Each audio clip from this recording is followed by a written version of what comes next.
Jornal da Manhã, edição Maceió. As notícias de Alagoas, bastidores da política, entrevistas e muito mais.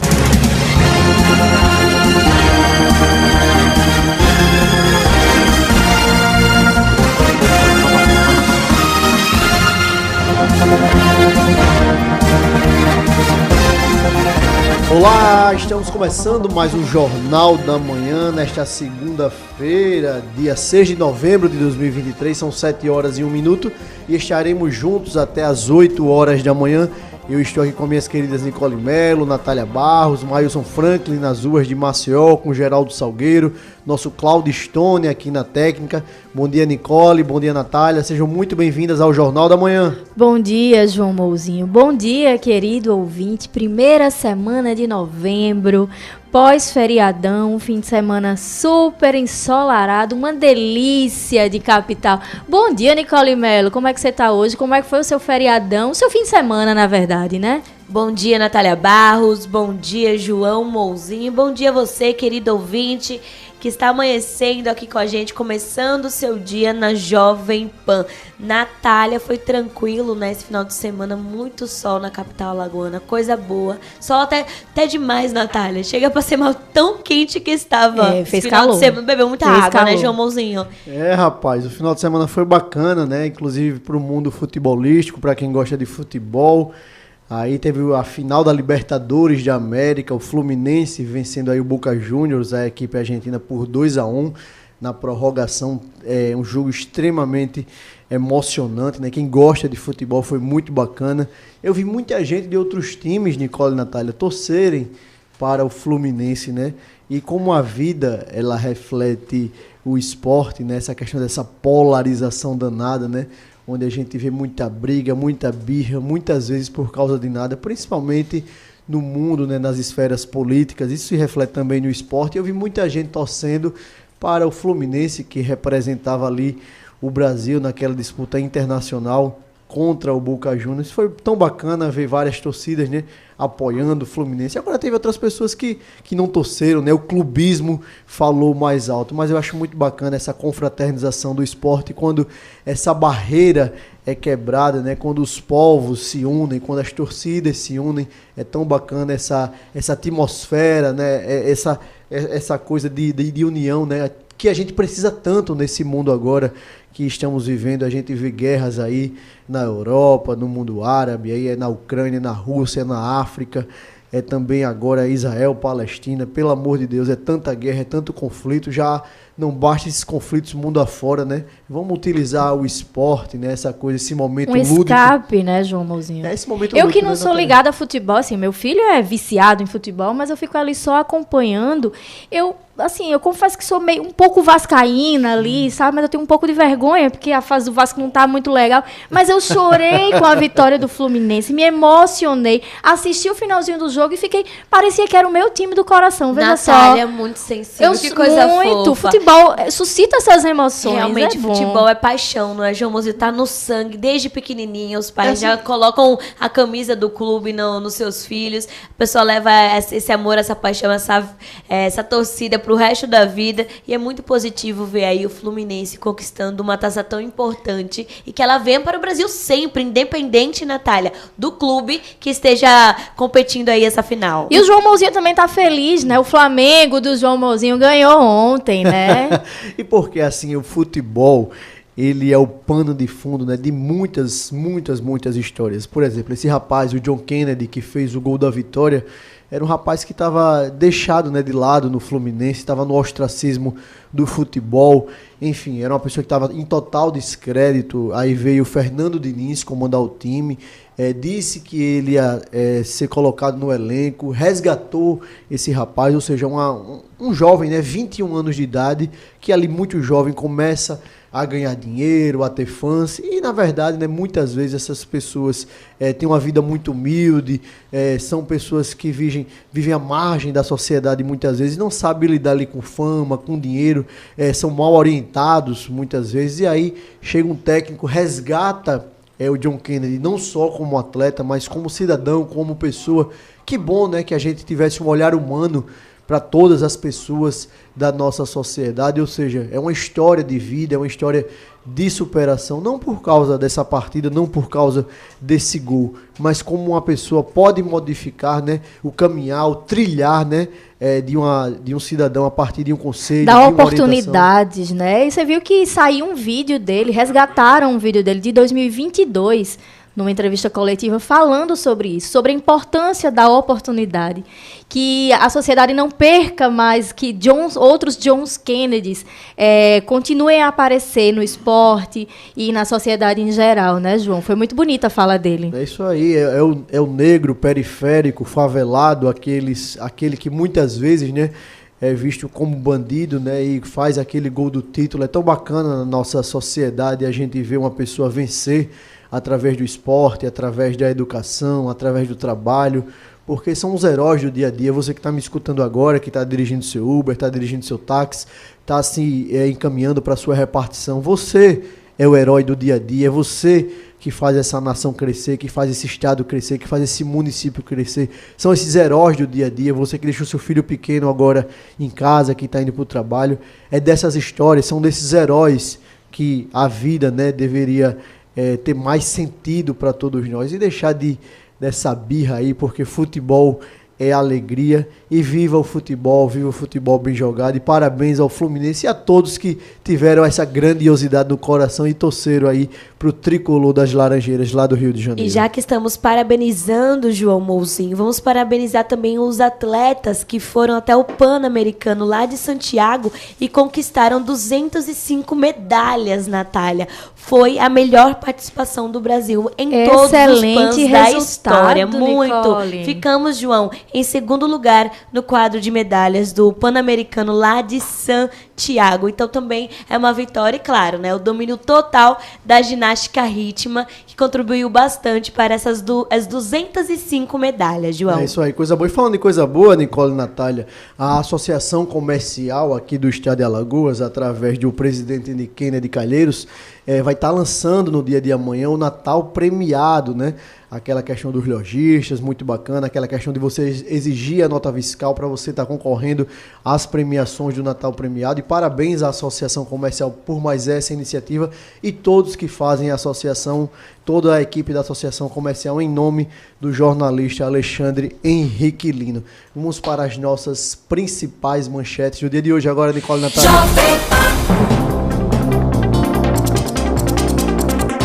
Nicole, Natália, o presidente Lula tenta pacificar a questão entre Arthur Lira e Renan Calheiros, e vamos estar observando esse cenário nos próximos dias. Vamos falar também que foi aprovado o projeto para a construção de cemitério público vertical aqui na capital alagoana. A Câmara aprova o direito acompanhante para mulheres em procedimento de saúde. Vamos falar também que professores da Universidade Federal de Alagoas estão na lista, né, dos cientistas mais influentes do mundo. E além destes destaques, querido ouvinte, nós teremos uma entrevista falando sobre esporte, a importância dele com o escritor e historiador, o Geraldo de Magela. Então você não sai daí, que tudo isso e muito mais você confere aqui no Jornal da Manhã.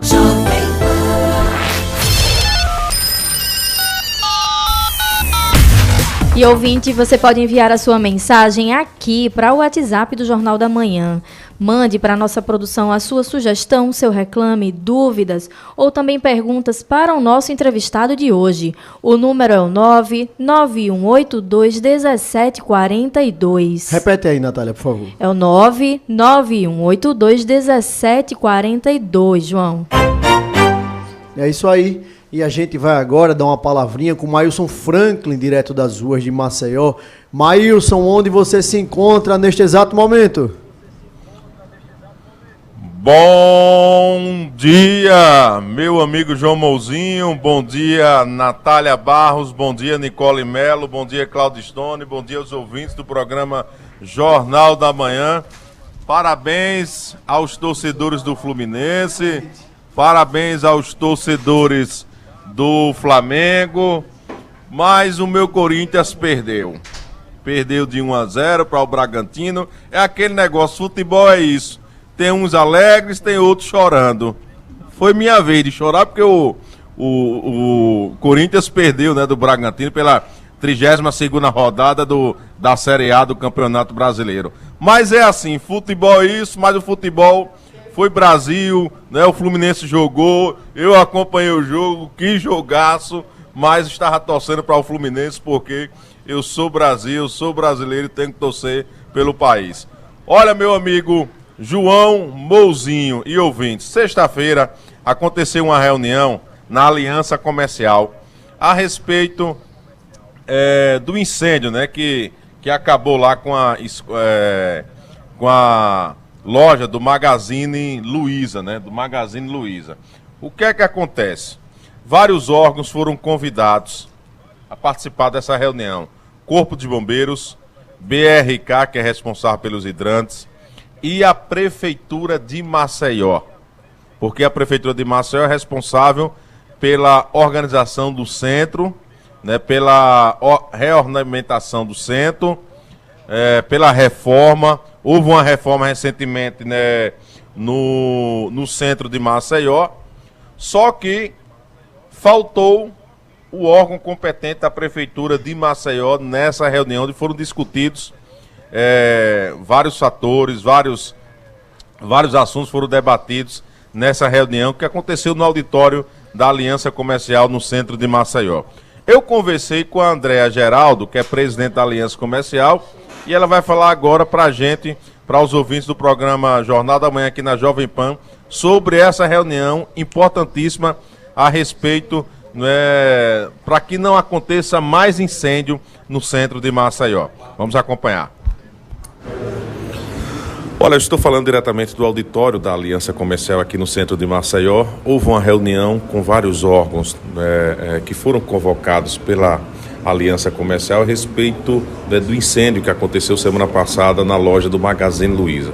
BRK, Corpo de Bombeiros, Aliança Comercial participaram dessa reunião.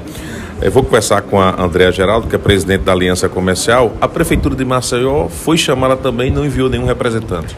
Não, a Prefeitura não compareceu, não mandou nenhum representante, e essa grande preocupação da Aliança Comercial, porque o centro da cidade, a gente vem se preparando já para o final do ano, então as lojas já abastecidas, um incêndio como esse, ele realmente entristece muito, né? A gente sabe que ali tem muitos investimentos, inclusive o maior investimento que a gente preza muito no centro da cidade, que são os empregos. Então, quantas pessoas daquele estabelecimento que foi incendiado hoje estão com seus empregos, né, sem saber o que vai acontecer. Então, a Aliança Comercial, muito preocupada e de uma forma preventiva, convocou essa reunião com a BRK, o Corpo de Bombeiro e a Prefeitura, para que a gente pudesse fazer estabelecer diretrizes do que a gente poderia fazer para minimizar esse problema. Então, a reunião esteve presente o Corpo de Bombeiro e a BRK. Ficamos sabendo que apenas 30% dos hidrantes que existem no centro da cidade, só 30% estão aptos a oferecer água de qualidade para o Corpo de Bombeiro, e é um número muito baixo,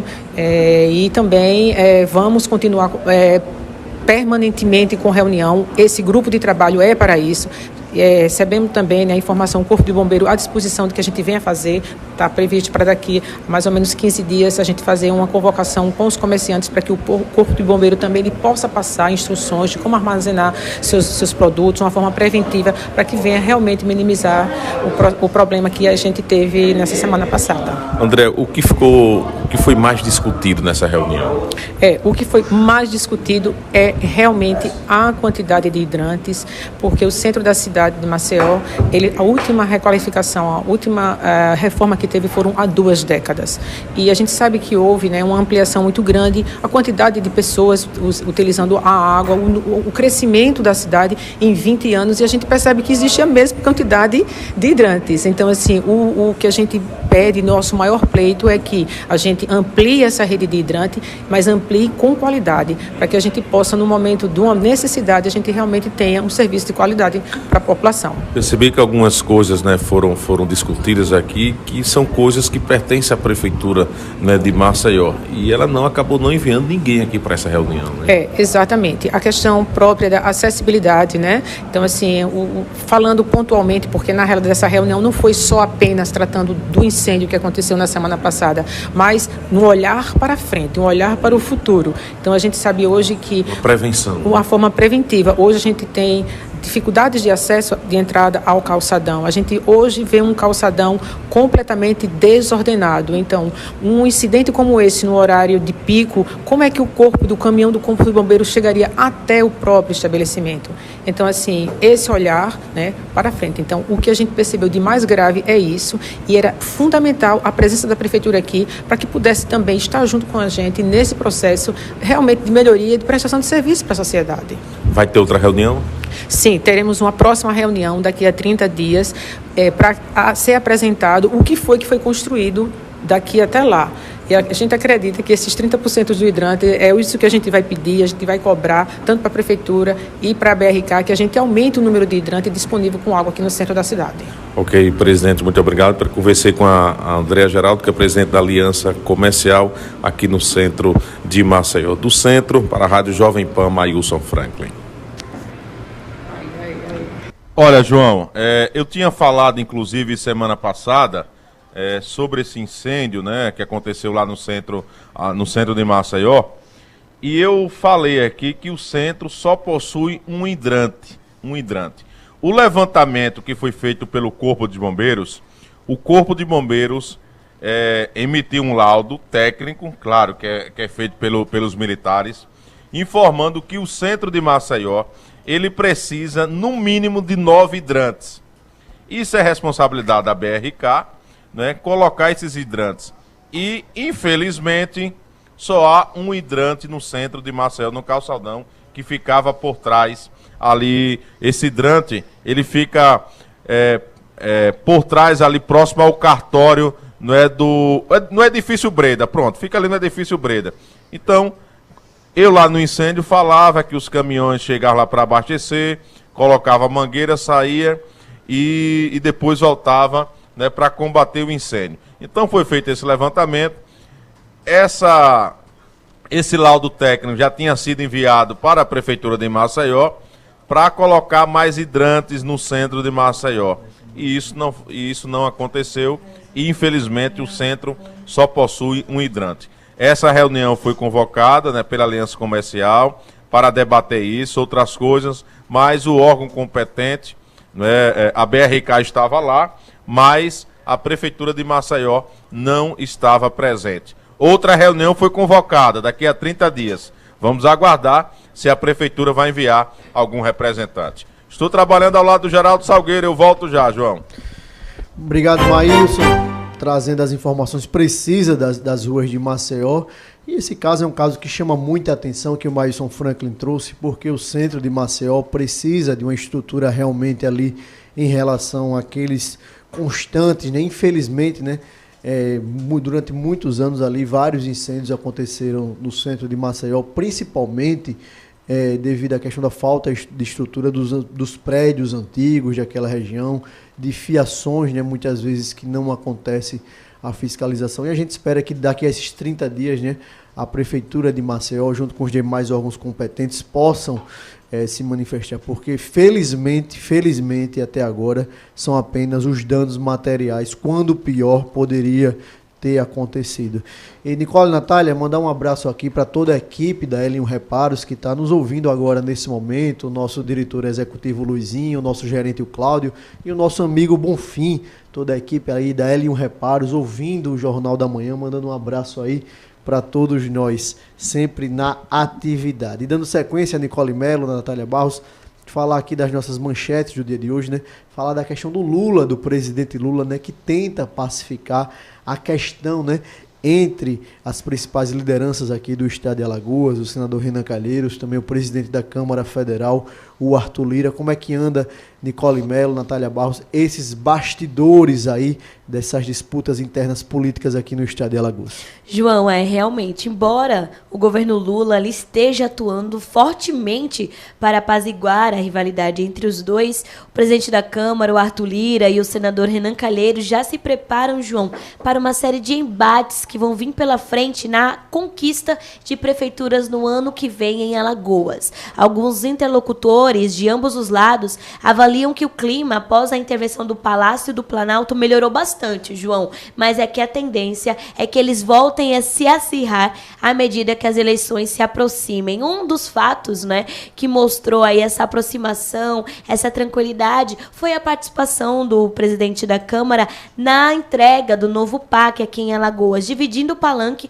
com o ministro Renan Filho e com o governador Paulo Dantas. Lira e Renan, Joãozinho, eles vislumbram concorrer ao Senado lá em 2026. E alguns aliados consideram que a base de prefeitos vai ser o fator-chave para essa empreitada. Por isso que ano que vem o clima vai estar bastante acirrado. E sobre 2026 também, ouvinte, 2 integrantes do partido do Arthur Lira afirmam que pode sim existir uma trégua entre o presidente da Câmara com o Renan e faz parte deste acordo de governabilidade junto ao Palácio e que eles reconhecem, João, uma talvez distante um alinhamento distante e informal entre o PP e o MDB na disputa nessas 2 cadeiras lá em 2026. Então, talvez, João, essa corrida seja mais forte agora para 2024, mas o clima volte a ficar mais ameno, tranquilo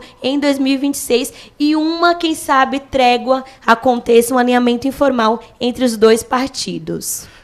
Talvez o mundo de Brasília não conheça de perto os bastidores da política alagoana, o clima de acirramento que se tem aqui, e porque são muitas questões que envolvem a disputa de poder. Tem questões pessoais em torno dessas disputas, ou seja, vamos estar vendo aí, acompanhando de perto, e muita água vai rolar debaixo dessa ponte, essas tensões políticas, né?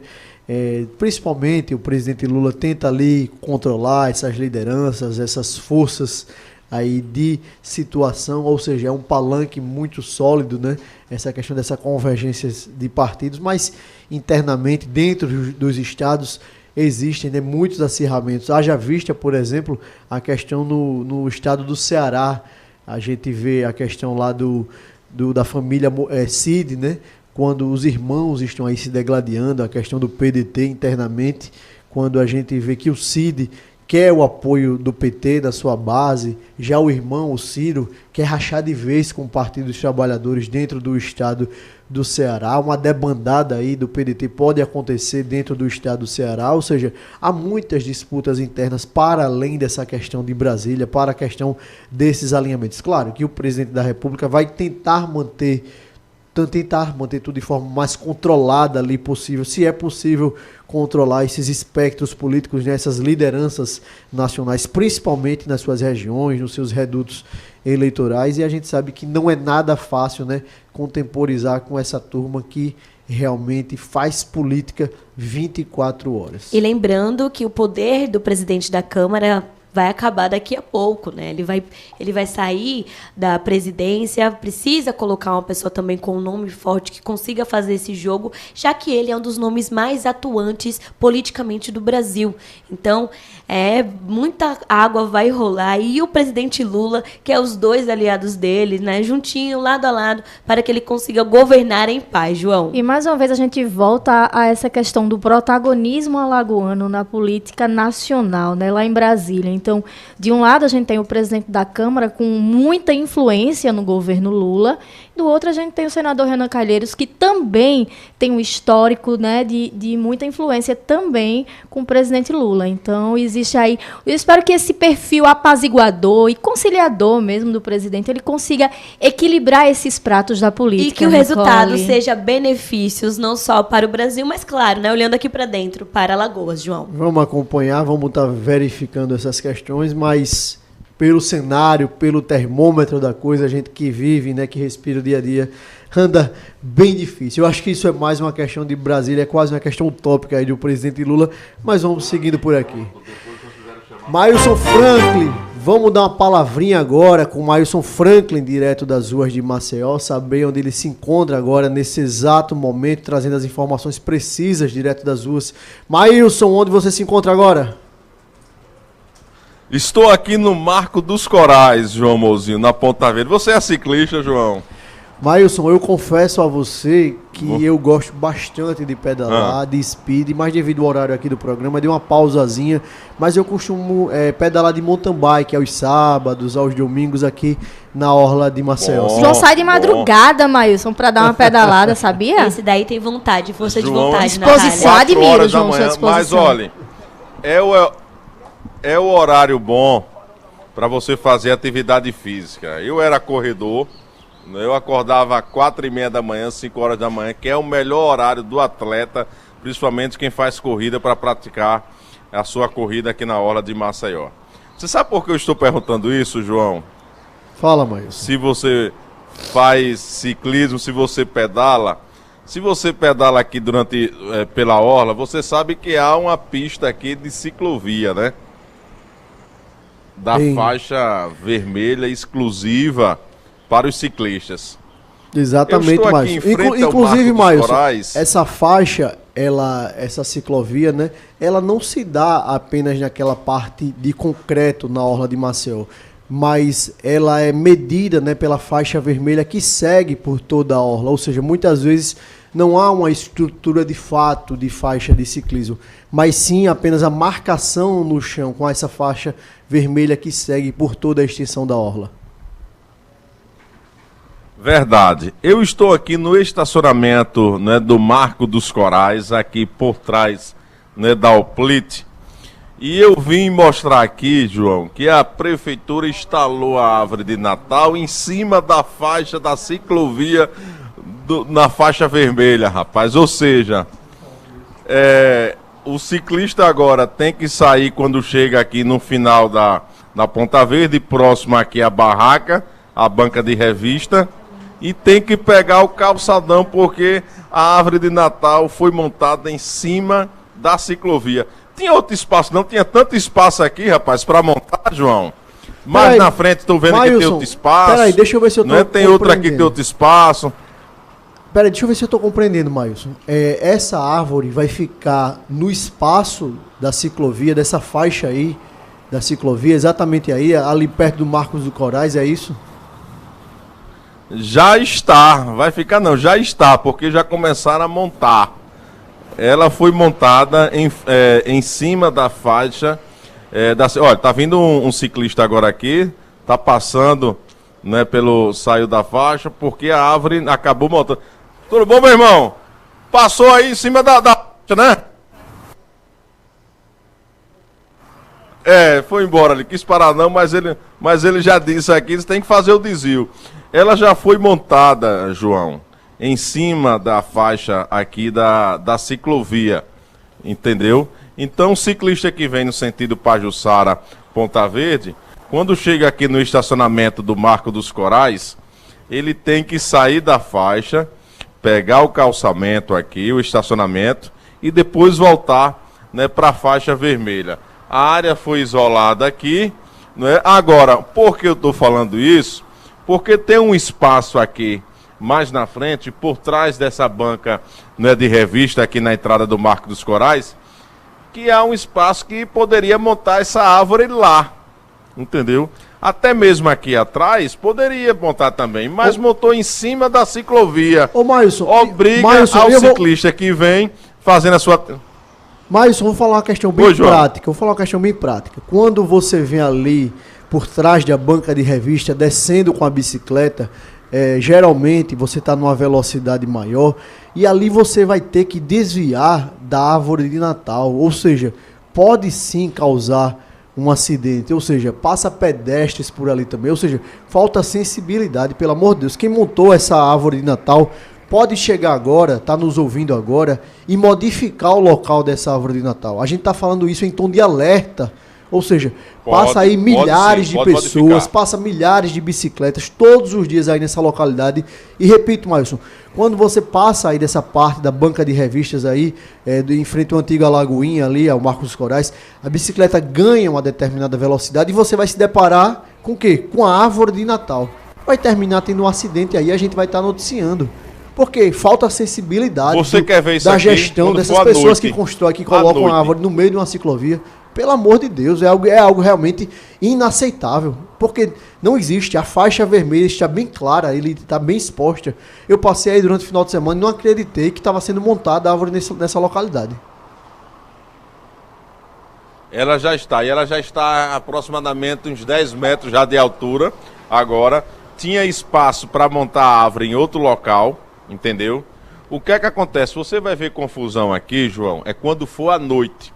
Porque você sabe que final de semana, durante a semana também, há muitas pessoas que pedalam, né? Pega a sua bicicleta e vem passar. E quando você vem aqui da Ponta Verde na banca de Reveste, você já passa em uma velocidade. Imaginem a quantidade de gente, de pessoas que vão estar aqui para tirar foto nessa árvore. Aí o cara vem, o ciclista vem na bicicleta, o que é que vai acontecer, João? Vai descer, vai ter que frear, vai ter muita gente na frente. Não pode acontecer um acidente, pode, entendeu? Devido à quantidade de pessoas que vão estar aqui para tirar foto, porque a árvore foi montada em cima da ciclovia, no estacionamento, aqui nessa parte do estacionamento do Marco dos Corais. Como você falou, faltou essa sensibilidade, porque tem espaço, tem outro local para montar. No próprio estacionamento aqui, que fica por trás da banca aqui de Revista, João, é um espaço amplo que poderia montar a árvore lá, mas montar em cima aqui da ciclovia, na entrada aqui do Marco dos Corais, aí o ciclista que está vindo vai ter que reduzir, ter que desviar. Isso aqui à noite, João, o problema agora está tranquilo. Isso à noite, quando tiver o volume de pessoas, o ciclista quando vir aqui vai ter como desviar, porque as pessoas vão estar rodeadas aqui na área, vão estar principalmente na faixa aqui da ciclovia. Então isso vai ser complicado.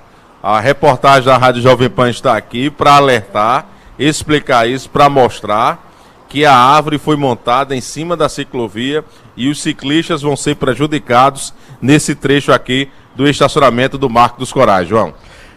Realmente, Mailson, você trouxe uma coisa muito importante e essa reflexão, Mailson, que você fez em relação agora, esse período natalino de dezembro, muitos turistas na cidade de Maceió. É claro que boa parte da população maceioense, os turistas vão lá contemplar a árvore de Natal e eu só imagino agora, Mailson, com a sua fala ali, centenas de pessoas lá contemplando a árvore de Natal. Noite. Vem um ciclista desavisado, desce ali por trás da banca de revista, com uma velocidade considerável, e ali tem crianças, tem idosos, tem cadeirantes, enfim, pessoas transitando mesmo. Enfim, realmente falta zelo com a coisa pública. Assim, é algo realmente que chama muita atenção. Um dia você diz que vai destruir o Vera Arruda, no outro dia você diz que vai colocar uma roda gigante tampando a orla de Maceió, no outro dia você coloca uma árvore de Natal em frente à ciclovia. São dezenas de mensagens aqui no nosso e-mail aqui do Jornal da Manhã, denunciando as escadarias quebradas, os grotões, as vielas das nossas ruas de Maceió, ao léu, entregas baratas, enfim, são muitas reclamações. Falta sensibilidade da gestão pública para tocar realmente os problemas de fato da nossa cidade. É muito espaço instagramável e o que a gente vê na prática é a população questionando o que vai ser feito na prática para as melhorias reais da nossa cidade. Mas enfim, é muito oba-oba e realmente pouca coisa de fato que tem sido feita aí em prol da nossa sociedade, da nossa população maceioense. Mailson Franklin. Verdade, João. São essas as informações. Eu acredito, tá vendo o ciclista aqui, desviou, pegou o estacionamento aqui, né? Agora tá tranquilo, não tem ninguém, mas imagine quando for à noite, principalmente no mês que vem, dezembro, final de ano, mês natalino, à noite aqui vai ser um caos, principalmente para os ciclistas que transitam aqui pela ciclovia na orla de Ponta Verde. Eu sou Mailson Franklin, estou ao lado do Geraldo Salgueiro, segue você aí, Natália, Nicole e João Mozinho. É isso aí. E Nicole, Natália, o final de semana foi bastante agitado e teve também o Enem, né, que levou milhões de pessoas, né, Brasil afora aqui no estado de Alagoas, milhares de pessoas aqui no estado de Alagoas para fazer a prova do Enem. E Nicole, Natália, Qual foi a temática da redação do Enem? Conta pra gente, foi um tema bastante palpitante. Foi extremamente importante para a nossa sociedade, João. E assim, como todos os anos, né, todo mundo nas redes sociais, principalmente, fica esperando ali qual é o tema da redação desse ano. E agora, de 2023, o tema foi Desafios para o enfrentamento da invisibilidade do trabalho de cuidado realizado pela mulher no Brasil. É extenso, né? Mas é tão extenso quanto importante gerar uma discussão a respeito desse tema. E aí, nas redes sociais, isso gerou um burburinho imenso, João Mouzinho. E veja só que ironia, Nicole Mello. É engraçado que o tema da redação ele acontece todos os dias, né? Uma candidata, ela perdeu o Enem por segundos de atraso lá no Rio, porque ela conta que priorizou a ida do filho para a prova em outro bairro da cidade e por conta disso acabou se atrasando. Então, esse é um dos exemplos como a gente entende, como é que a gente vê aplicável, totalmente aplicável, né?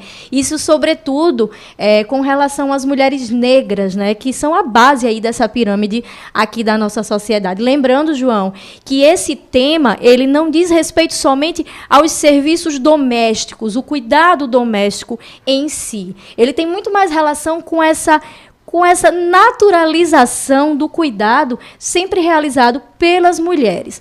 Por exemplo, existem dados que comprovam que as mulheres são as que mais acompanham pacientes aos hospitais, sejam eles maridos, seus pais, seus filhos. Então, em sua maioria, está sempre a mulher ali realizando esse trabalho. Então, é muito importante essa discussão. Não é, Natália, da sua linha profissional, das suas tarefas profissionais, e por muitas vezes essas tarefas, como diz o próprio tema, não são reconhecidas pela sociedade. Você trouxe exemplos bastante aplicáveis que mostra para o nosso ouvinte, né, que essa situação ela existe e acontece diariamente com milhares de mulheres, não só aqui no nosso país, mas no mundo inteiro. É isso aí, e tratando dessa temática tão importante, a gente vai encerrando esse primeiro bloco de informações aqui no Jornal da Manhã e a gente volta já já, não é, Nicole Mello? Isso mesmo, ouvinte, você não sai daí que hoje nós teremos uma entrevista com o escritor e historiador, o Geraldo de Magela. Ele vai falar pra gente um pouquinho sobre o seu novo livro. Não sai daí que nós voltamos daqui a pouco.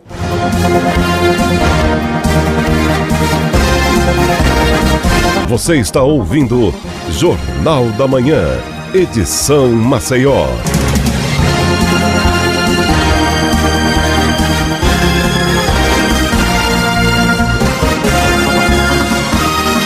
Quando você escolhe só coco, escolhe coco 100% nacional, produzido por brasileiros para o mundo. É coco que nasce em fazendas próprias, aproveitado integralmente, sem resíduos para o meio ambiente. Quando se escolhe só coco, escolhe educação, pesquisa, parcerias com universidades, gerando inovação que também beneficia a sociedade. Escolher só coco é escolher muitas possibilidades de fazer o melhor. Só coco, muitas possibilidades. Todos os dias eu deixo para trás o que eu tenho de mais precioso para trabalhar pelo maior de todos os bens, a vida. O objetivo da Operação Lei Seca e de seus agentes não é punir, mas sim garantir que todos voltem para seus lares em segurança. Condutores, pedestres, pais e filhos, inclusive o seu. Operação Lei Seca. Cuidado que salva vidas. Detran, Governo de Alagoas. Dívidas? Já era! Desenrola Brasil, você não tá sozinho. Desenrola Brasil, você não tá sozinho. Com o Desenrola Brasil, você pode pagar suas dívidas negativadas até dezembro de 2022, com um descontão. E ainda pode parcelar em até 60 meses. Acesse desenrola.gov.br e saiba mais. Dívidas? Desenrola Brasil. Brasil, União e Reconstrução. Todos os dias fazemos escolhas. Decidir o que ouvir, vestir, estudar. Um mundo de possibilidades onde você pode imaginar, realizar e crescer existe na Escola SESI. Professores, metodologia e estrutura que estimulam o aprendizado todos os dias. Se você sonha, você pode conquistar. Escola SESI, o mundo te espera. Unidades Cambona e Benedito Bentes. Matrículas abertas. 3021 7374. O Hospital Med Rádios agora é 24 horas. Toda a excelência que você já conhece, agora está disponível também com urgência e emergência para adulto 24 horas. Informações 4009-0213. Hospital Med Rádios e você, juntos 24 horas pela vida.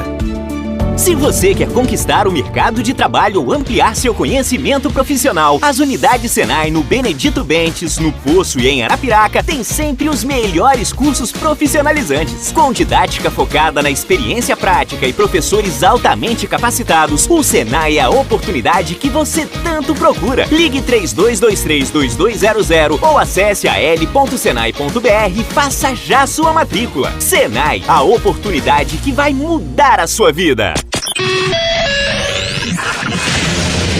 A maior rede de rádios do Brasil. Jovem Pan.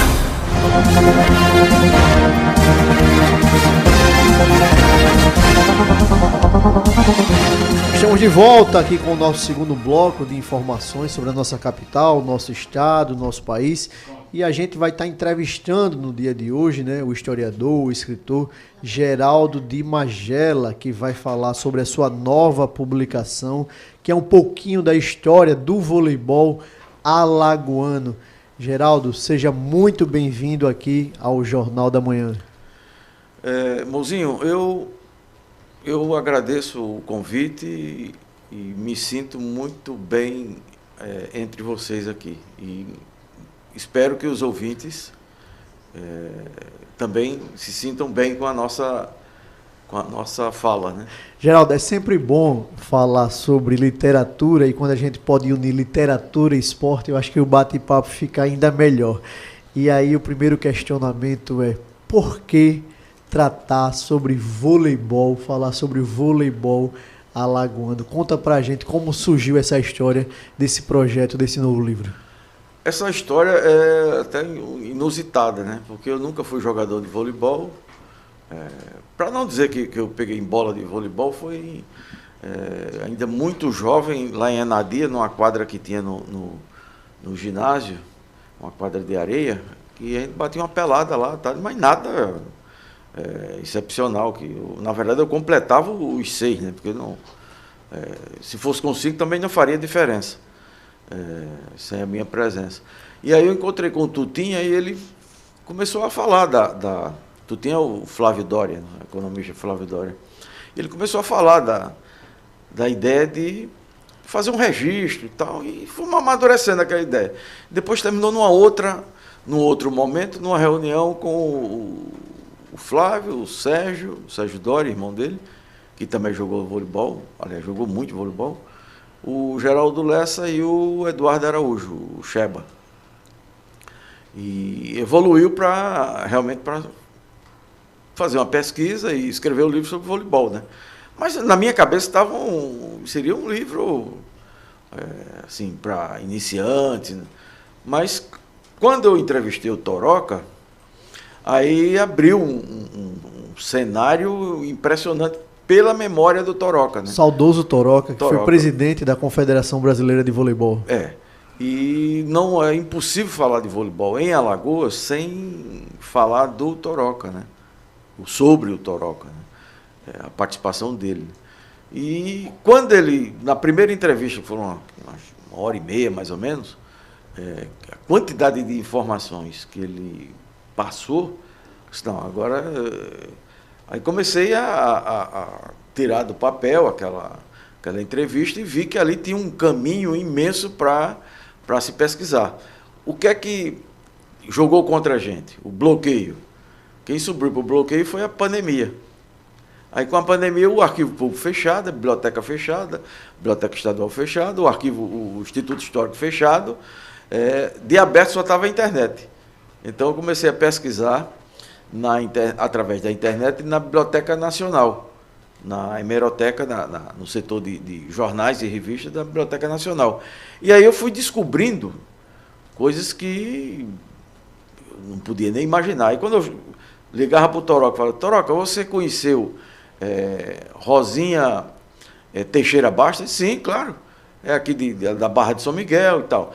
A Rosinha o Rosa Maria Teixeira Bastos, é filha de um ex-prefeito de Maceió dos anos 20, 27, 28, que também foi deputado estadual aqui, o Hernande Teixeira Bastos.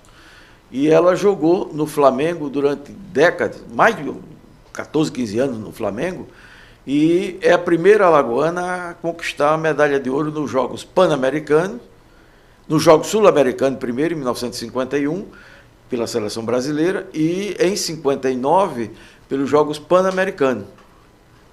E ganhou mundo de campeonatos no Rio de Janeiro pelo Flamengo. Ela jogou a vida inteira no Flamengo.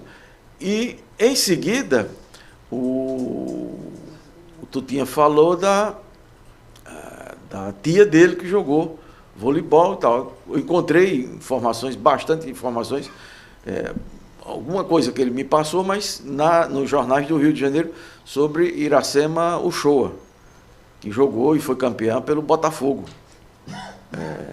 Aí, junto com a Iracema, nesse mesmo time, tinha uma outra alagoana, uma professora daqui de Maceió, que tinha ido fazer o curso, junto com a Iracema, fazer o curso de... Naquela época, seria um curso técnico de educação física na Escola de Educação Física da Universidade do Brasil. Não existia curso de educação física, acho que nem no Nordeste. E foi um grupo de 4 ou 5 professoras, e foi Suzete Craveiro Costa, que também jogou no Botafogo e competiu bastante no atletismo. Ganhou medalhas lá pelo Botafogo. Então, essas três mulheres as 3 atletas foram as primeiras de mais antiga, alagoanas, que se destacaram no cenário nacional, né? Quando a memória do Toroca vai remetendo para Alagoas, aí vão surgindo inúmeras pessoas, e que algumas, como o José Mendes Rocha, irmão do Murilo Mendes e tal, que é aqui bem próximo daqui, nós estamos aqui em Jaraguá, na Praça Raiol, ali era o QG dos Mendes, que só a família já era um time de futebol, um time de voleibol. Então, aqui na Comendador Leão também tinha o time do Hélio China,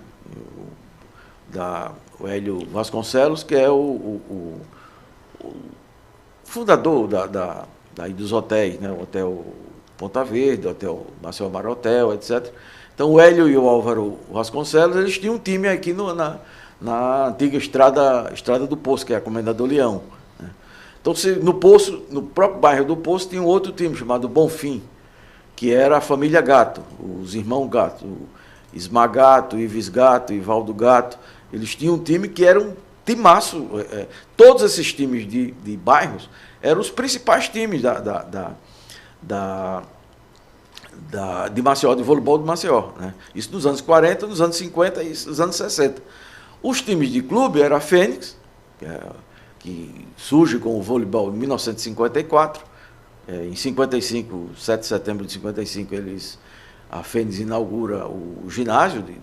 O CRB não tinha ginásio. Aqui onde vocês estão, onde nós estamos aqui nesse edifício, ao lado era o ginásio do CRB. Exato. Antes do ginásio do CRB, o Toroca, o Caio Porto e um grupo E quando eu falo Toroca, você tem que botar aí 6, o Toroca e mais 5 irmãos, 3 homens e 3 mulheres, que jogavam voleibol, todos pelo CRB. E eles tinham uma quadra aqui, construíram uma quadrinha de areia, e era o CRB que passou a atuar aqui na praia. Então, como você não tinha a avenida aqui, a Antônio Gouveia, tudo isso aí era praia e areia, onde o CRB se firmou como a grande equipe de voleibol de Alagoas e uma das grandes do Brasil, né? Então, tudo isso foi a partir das entrevistas do Toroca, né? E, Geraldo, essa abordagem histórica fala dessas personagens, essas mulheres que tiveram essa pujança no esporte, passando por esses clubes nos bairros, até chegar no CRB, na Fênix, que são os grandes expoentes do voleibol alagoano historicamente? Passa diretamente por isso. Antes até Porque a primeira referência de voleibol no Brasil, tem uma tese de doutorado de um professor da Unicamp, que ele na tese havia uma dúvida se o voleibol iniciou no Brasil. Não havia dúvida quanto ao estado, que foi Pernambuco. Havia dúvida se era Pernambuco ou São Paulo. Não, a dúvida, se tivesse assertiva, tivesse certa em Pernambuco, seria no Colégio Marista ou na Associação Cristã de Moços. Ela foi em Pernambuco. São Paulo, essa hipótese de São Paulo foi descartada. E eu creio que foi descartada por mim, a partir da documentação que um ex-jogador e ainda uma figura bastante destacada do voleibol nacional, que morou aqui e trabalhou na Fênix, como treinador da Fênix, o Josenildo de Carvalho, ele tem a documentação. E me mandou a documentação, através do Geraldo Lessa, mostrando a ata onde foi fundado o voleibol no Brasil. Foi exatamente no dia 15 de novembro de 1911, em Pernambuco, na Rua da Aurora, número 40A. E essa documentação está na Biblioteca Nacional, né?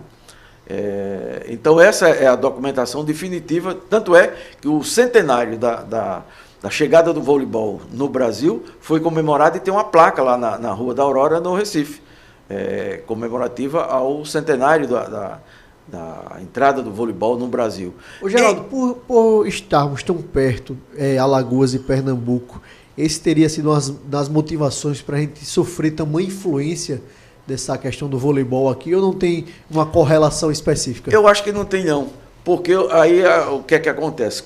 O voleibol, a referência que eu cheguei, ao máximo, a distância que eu cheguei do voleibol aqui, são os documentos publicados pela Secretaria, que na época o nome não era Secretaria de Educação, mas era o equivalente no governo do governador Álvaro Paes, em 1928, que é publicado no Diário Oficial, as regras dos esportes para a escola pública. E está lá o voleibol. Geraldo, falando em regras, em diferenciação, como o voleibol alagoano se diferencia de outras regiões em termos de estilo de jogo, tradições ou cultura esportiva? Existe essa diferenciação? Há uma diferença que no livro vários atletas masculinos e femininos pontuaram, né? Eles pontuaram da seguinte maneira: como o voleibol praticado nos anos 50, 60 e até meados dos anos 70, quem tinha 1,70 m, ou seja, a minha altura, era alto até, né? No Rio, São Paulo, no Sudeste, já era baixinho, já não dava. O sarrafo já tinha passado desse limite. No entanto, o Toroca conseguiu, diferentemente dos outros estados nordestinos e do norte, que você tinha mais ou menos uma correlação, diferenciar pela tática. O Toroca armava um time que era super defensivo, porque ele não tinha como competir no corte, no bloqueio e tal. Então, era um time que se esmerava na defesa. Eram quase que 6 líberos, Geraldo. Exatamente. Então, essa característica e a capacidade que todos os atletas que eu entrevistei falam da capacidade do Toroca fazer a leitura de quadra, né? Ele tinha essa capacidade que a Fátima Pinto disse que ele até de costa ele fazia a leitura do adversário e pontuava onde o adversário ia atacar. Então, o que diferencia, no meu entendimento, a capacidade que o Toroca tinha de armar o time. Geraldo, nesse seu processo de pesquisa, né, buscando fontes, fazendo essas entrevistas, o que você pode observar da evolução do esporte ao longo dos anos, chegando até aqui? Quais foram as mudanças? Como é que o voleibol está hoje aqui no estado? Como é que ele se encontra em termos de financiamento mesmo, de desenvolvimento dos próprios times? Como é que foi essa evolução do esporte ao longo dos anos? Como aqui nós estamos, são 3 homens e 2 mulheres, esse livro, todos os depoimentos das mulheres, tem uma palavra-chave, casamento. Todas as atletas, sem exceção, quando estavam no auge da sua atividade, e aos 18, 19, 20, 22 anos, um pouco mais, um pouco menos, ou concluía o curso universitário, ou concluíam para casar, ou casavam e entravam na universidade. E aí o voleibol perdia um atleta. Exatamente porque eram todas amadoras. Todas. Amador no mais sentido, sentido amplo da palavra. E aí é onde entra o papel do Toroca. Não só do treinador, mas do coordenador de como manter o CRB e a seleção alagoana, e, no caso mais fortemente o feminino, de como você não perder tanto atletas em tão pouco tempo de formação e essas reposições acontecerem de maneira muito mais rápida, ou rápida o suficiente para não ficar desfalcado. Estava primeiro na sedução que o Toroca estabelecia. Como era uma coisa hiper amadora, no sentido da remuneração, não no sentido do treinamento, né? Porque era o máximo que poderia haver de treinamento físico, que poderia haver dentro das limitações do Estado, se tinha aqui. Mas, por exemplo, no final do ano, o Toroca saía num Fusca, ele dirigindo, a dona Terezinha Bentes Normandi dirigindo uma Kombi, lotada de atletas, para jogar em Salvador, Minas, Campinas ou Poços de Caldas, que sempre tinha o campeonato em Poços de Caldas, depois São Paulo até Foz do Iguaçu, de Kombi. Então era sempre um esforço muito além do esforço físico dos treinamentos, dos anos 60. Né? Isso que é amadorismo, né? Quer ser amador, por exemplo. Não tinha as estradas que nós temos hoje. E andar de avião não era para qualquer um e era muito caro. Como é que você ia levar uma delegação de 15, 16 pessoas de avião naquela época? Então, isso era um fator impressionante de atração, pelo menos foi a conclusão que eu cheguei diante dos depoimentos, que as viagens eram, claro, o esporte era o atrativo, mas em viajar, mesmo nessas condições tão precárias, era um atrativo impressionante. Depois você tinha uma outra jornada, que era Maceió, Recife, aí saía subindo capitais, até Manaus. Todos os anos aconteciam isso. Essas duas viagens, essas duas turnês do CRB ou da Seleção Alagoana, acontecia. E quem comandava isso era o Toroca. Então, havia um ponto de atração entre o CRB e a Fênix revelou muitos jogadores, homens e mulheres, que foram atraídos para o CRB. Então, diferentemente do futebol, o clássico do voleibol não era CSA e CRB. Sempre, durante décadas e décadas, CRB e Fênix, ou Fênix e CRB. O CSA entra aí de 64 a 69, um período muito curto, que aí o próprio Toroca disse que o CSA montou um super time, mas só nesse curto período.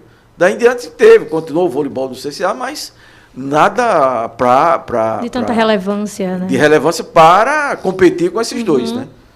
Aí você tinha o tênis, você tinha o Alagoinhas, você tinha os times de clube. E os times de bairro, né? Porque eles continuaram, né? Geraldo, quero agradecer mais uma vez a sua presença aqui no Jornal da Manhã. É tão bom a gente falar de esporte, de literatura, de história. E deixar um Junta espaço, tudo, né, no livro do Geraldo. Natália? E deixar um espaço aqui, Geraldo, para você fazer esse convite público para a sociedade maceiense, alagoana, do lançamento do livro A História do Voleibol Alagoano, escrito pelo historiador Geraldo de Magela. Conta aí onde vai ser o local, o horário do lançamento dessa publicação. O lançamento será no dia 11, no próximo sábado, né? Lá no Filé do Zezé, ali na rua Carlos Nogueira, em Jatiuca. A partir das 14 horas nós estaremos lá batendo bola. Obrigado, Geraldo. Mais uma vez, muito obrigado pela sua participação aqui no Jornal da Manhã. E vamos estar lá conferindo, prestigiando, né, essa super publicação, A História do Voleibol Alagoano. Nicole Melo, Natália Barros, Claudio Stone, muito obrigado a todos vocês. O nosso querido Geraldo Salgueiro, com Maílson Franklin. E até amanhã, se Deus quiser. Tchau, tchau, ouvinte. Até amanhã.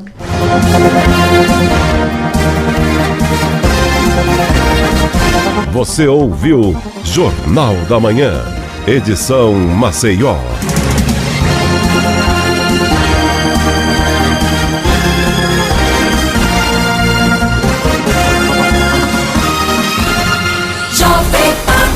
Someone told me I should take caution when it comes to love. I did.